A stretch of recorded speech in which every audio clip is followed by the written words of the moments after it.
पूछा जाए कि पेट्रोल और डीजल महंगे क्यों हैं, तो जवाब पिछले महीनों से कुछ ऐसे हैं। इंटरनेशनल मार्केट में कच्चा तेल महंगा हो गया, दुनिया में युद्ध चल रहा है, ऑयल कंपनियों को भारी नुकसान हो रहा है, इसलिए दाम बढ़ाने पड़े।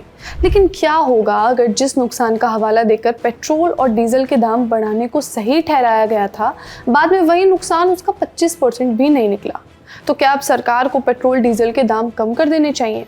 साथ में जानेंगे फिर से भारत और रूस कैसे अपनी दोस्ती पक्की करने में लगे हुए हैं। हाय, मैं हूं श्रुति और आप देख रहे हैं खर्चा पानी।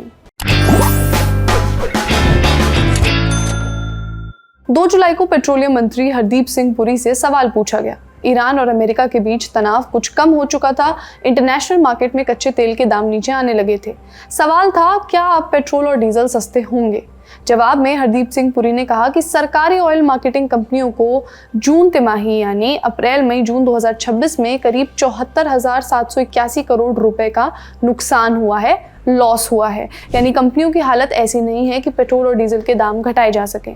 यही वो दलील थी जिसके आधार पर कहा गया कि दाम बढ़ाना जरूरी था। लेकिन अब 1 महीना बीत चुका है और अब वही 3 सरकारी ऑयल मार्केटिंग कंपनियां इंडियन ऑयल, भारत पेट्रोलियम और हिंदुस्तान पेट्रोलियम अपने जून क्वार्टर के नतीजे जारी कर चुकी हैं और इन नतीजों में तीनों कंपनियों का जो टोटल लॉस है वो 18,149 करोड़ रुपए रहा।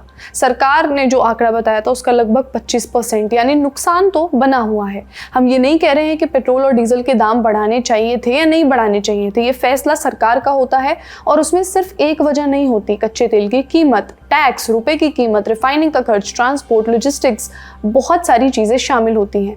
लेकिन जब किसी फैसले को सही ठहराने के लिए एक वजह बताई जाए और बाद में उसी वजह से जुड़े आंकड़े अलग तस्वीर दिखाएं, तो सवाल पूछना जरूरी हो जाता है। क्या जिस नुकसान का हवाला दिया गया था, क्या वह नुकसान वास्तव में उतना बड़ा था?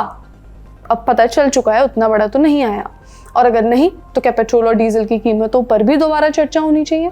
पेट्रोलियम मंत्रालय के हिसाब से जो प्रेस कॉन्फ्रेंस हुई थी 1 महीने पहले, उसमें हरदीप सिंह पुरी ने बताया था कि जब तक कच्चे तेल के दाम कई महीनों तक इंटरनेशनल मार्केट में कम नहीं रहते हैं, तब तक पेट्रोल डीजल के दाम कम शायद न कर पाए। पर ये दाम बढ़े क्यों थे?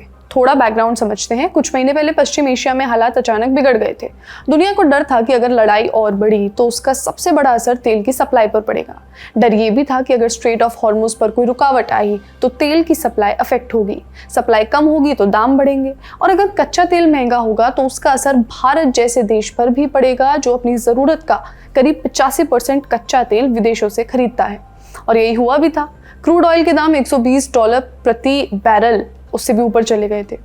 लेकिन फिर क्रूड ऑयल के दाम एक समय पर $70 प्रति बैरल कुछ हफ्तों पहले इससे नीचे भी आ चुके थे। अब इंडस्ट्री एक्सपर्ट्स का कहना है कि पेट्रोल और डीजल के दाम बढ़ाने से, मतलब देश में जो पेट्रोल और डीजल के दाम बढ़ाए गए थे, उससे ऑयल कंपनियों पर पड़ने वाला दबाव काफ़ी हद तक कम हो गया। लेकिन फिर भी यहाँ पर वही सवाल वापस आता है।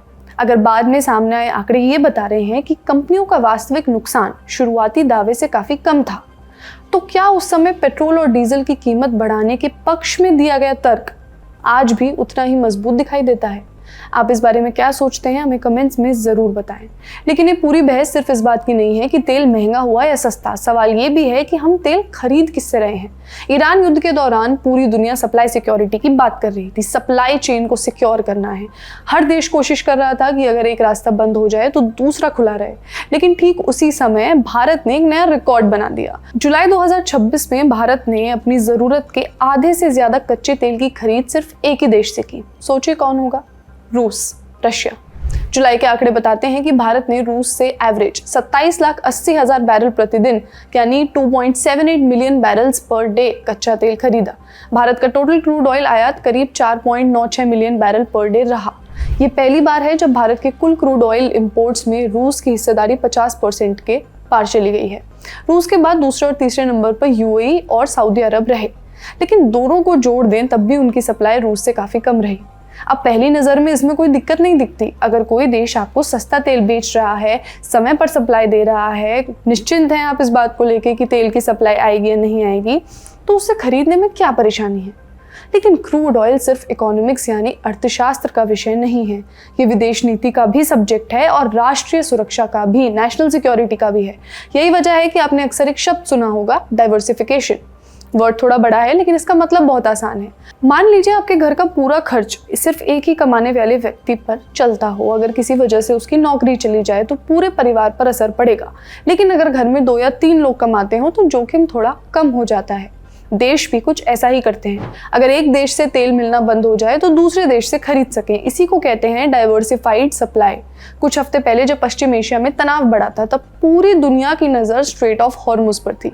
वहां से शिप्स का आना जाना रुका और पूरी दुनिया की, खासकर साउथ ईस्ट एशिया जैसे चाइना, इंडिया, बांग्लादेश, श्रीलंका, इन जैसे देशों की कच्चे तेल की सप्लाई पर गहरा असर पड़ा था।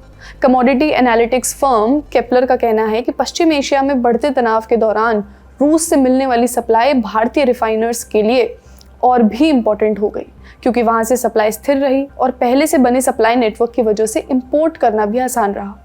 लेकिन इसी कहानी का दूसरा पहलू भी है। अमेरिका में एक लेजिस्लेशन आगे बढ़ रहा है जिसमें रूस से तेल और गैस खरीदने वाले बड़े देशों पर 100% तक टैरिफ लगाने की बात कही गई है। अगर ये पास हो जाता है, अगर ये लॉ बन जाता है, तो भारत और चीन जैसे देशों पर भी इसका असर पड़ सकता है। मतलब ऐसी बहुत सारी चीज़ें हैं जो अगर हुई तो रशिया से तेल मंगाना मुश्किल पड़ सकता है। और अगर अमेरिका ईरान इजराइल वॉर ने एक बात सिखाई है तो वो ये है कि एनर्जी जैसी ज़रूरतों के लिए किसी एक देश पे ज़्यादा निर्भर होना खतरे से खाली नहीं है। सवाल ये है कि क्या आने वाले समय में आर्थिक फ़ायदा और रणनीतिक जोखिम दोनों के बीच यही बैलेंस बना रहेगा या नहीं। ये तो आने वाले महीनों के आंकड़ों से ही पता लगेगा। अब चलते हैं आज की दूसरी खबर पर। शेयर बाजार में रोज शाम एक खबर जरूर चलती है। आज सेंसेक्स कितने पर बंद हुआ, निफ्टी कितने पर बंद हुआ। लेकिन कभी सोचा है कि ये क्लोज आखिर तय कैसे होता है, कितने पे क्लोज हुआ है मार्केट? क्या ठीक 3:30 पर जो आखिरी ट्रेड होता है वही इस शेयर का क्लोजिंग प्राइस बन जाता है? नहीं। सेबी यानी securities and exchange board of India ने शेयर्स की क्लोजिंग प्राइस, मतलब बंद होता है मार्केट उस समय क्या दाम होता है, उसको तय करने का तरीका बदल दिया है। मकसद है कि दिन के आखिर में किसी 1-2 बड़े ऑर्डर की वजह से शेयर का दाम उथल पुथल ना हो जाए। पहले ही समझते हैं कि बदलाव क्या है। अब जिन कंपनियों के शेयर्स में F&O यानी फ्यूचर्स एंड ऑप्शंस की ट्रेडिंग होती है उनमें लगातार खरीद बिक्री 3:15 तक ही होगी। इसके बाद शुरू होगा एक नया फेज जिसका नाम है क्लोजिंग ऑक्शन सेशन यानी CAS। नाम थोड़ा भारी है लेकिन काम आसान है। मान लीजिए दिन भर किसी शेयर में खरीद बिक्री होती रही। अब दिन खत्म होने वाला है। ऐसे में अगर आखिरी मिनट में कोई बहुत बड़ा ऑर्डर आ जाए तो शेयर का क्लोजिंग प्राइस अचानक ऊपर या नीचे जा सकता है। और अगर क्लोजिंग प्राइस ही बदल गया तो उसका असर सिर्फ उसी शेयर पर नहीं पड़ता। इसी क्लोजिंग प्राइस के आधार पर सेंसेक्स और निफ्टी जैसे इंडेक्स का आखिरी लेवल डिसाइड होता है। म्यूचुअल फंड की NAV यानी नेट एसेट वैल्यू डिसाइड होती है। डेरिवेटिव कॉन्ट्रैक्ट्स की एक्सपायरी, गिरवी रखे हुए शेयर्स की वैल्यू और इन्वेस्टर्स के पोर्टफोलियो का हिसाब, सब पर इसका असर पड़ता है। यानी दिन के आखिर का ये एक आंकड़ा करोड़ों निवेशकों के लिए मायने रखता है। अब नया सिस्टम क्या है? 3:15 पर लगातार ट्रेडिंग रुक जाएगी। जो कॉन्टिन्यूस ट्रेडिंग होती है वो रुक जाएगी। उसके बाद 5 मिनट का ट्रांजिशन होगा। फिर 3:20 से 3:30 के बीच खरीद और बिक्री के ऑर्डर इकट्ठे किए जाएंगे। इस दौरान आपका ऑर्डर तुरंत पूरा नहीं होगा, वो एक जगह जमा रहेगा। फिर एक्सचेंज है जो NSE BSE जो एक्सचेंज है वो ये देखेंगे कि किस कीमत पर सबसे ज़्यादा शेयर्स खरीदे और बेचे जा सकते हैं एक साथ। उसी कीमत पर सारे सफल सौदे होंगे और वही बनेगी उस शेयर की ऑफिशियल क्लोजिंग प्राइस। मान लीजिए किसी सब्जी मंडी में 10 लोग खरीदने आए हैं और 10 लोग बेचने। कोई 98 रुपये चाहता है, कोई 99, कोई 100। अब मंडी वाला ऐसी कीमत तय करेगा जहां सबसे ज्यादा लोगों का सौदा एक बार में हो जाए। शेयर बाजार का नया सिस्टम भी लगभग यही करेगा। यानी किसी एक आखिरी ट्रेड की बजाय पूरे बाजार की मांग और सप्लाई देखकर क्लोजिंग प्राइस तय होगी। ये एक बेहतर तरीका है क्लोजिंग प्राइस को कैलकुलेट करने का। काफ़ी देशों में ये ऑलरेडी होता है। सेबी का मानना है कि इससे दिन के आखिरी मिनटों में दामों के हेर फेर की गुंजाइश कम होगी, बड़ी खरीद बिक्री करने वाले निवेशकों को बेहतर कीमत मिलेगी और क्लोजिंग प्राइस बाजार की वास्तविक तस्वीर के ज़्यादा करीब होगी।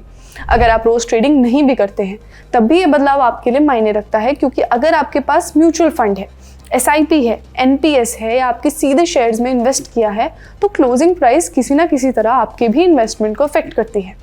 आप इस बारे में क्या सोचते हैं हमें कमेंट्स में ज़रूर बताएं। आज का खर्चा पानी यहीं तक। अपना ख्याल रखिए और देखते रहिए द लर्निंग टॉप। शुक्रिया।